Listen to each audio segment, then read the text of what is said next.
Willie D Live. It's Willie D, y'all, back with another episode of information and instructions to help you navigate through this wild, crazy, beautiful world.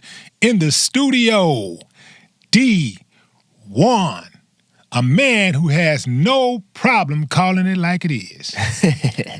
What's up, man? Man, I'm feeling Welcome great. Back to the show. Yeah, I'm back, brother. Part 2. Yeah. Part 1 was great. Part 2 gonna be immaculate. It is because it's so much that's happened between the time that we first talked and now.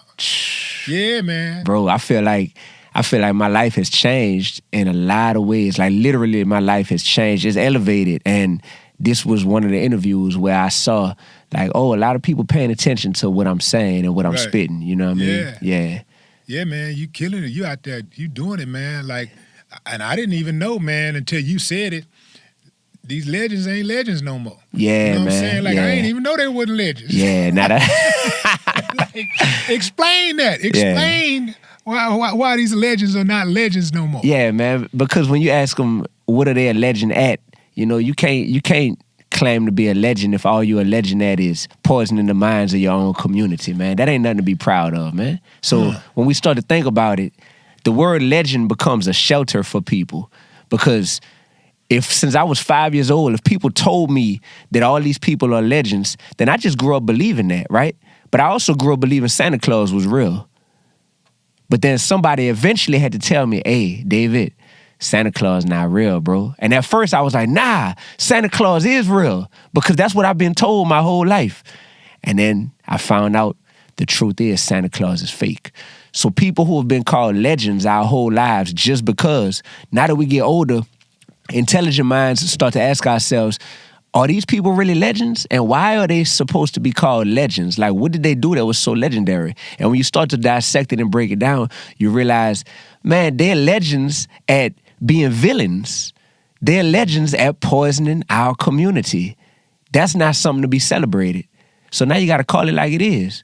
And I think that's the era we in right now, is having to call things like they are, because in hip-hop, I think we've been intoxicated with ignorance for so long. Like, if this was a bottle full of ignorance, hip-hop done said,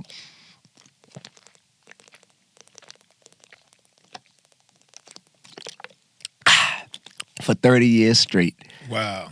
Just give me more and more of the ignorance. So then you try to come with some intelligence, and people that are intoxicated with the ignorance, they look at you like you crazy. They look at you like you a hater, like you wrong. And it's like, no, I'm just sober-minded. That's all. I'm not intoxicated with the ignorance. Yeah, I was in New Orleans recently, man, and I actually was gonna look you up, but I heard that you was banned from New Orleans, so I left it alone.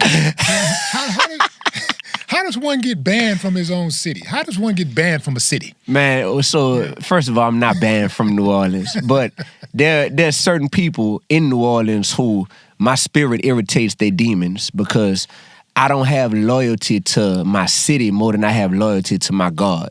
You feel me? So if things that the city approves of and celebrates is things that I know God finds distasteful and doesn't celebrate, then I'm going to call it like it is, right? And in New Orleans, I've seen that I'm a polarizing figure, so just as many people who might not rock with me and might say, oh, you can't come back to New Orleans, there's 10 times as many people who love me and who rock with me. But of course, the hate and the negativity is always way louder than the positivity.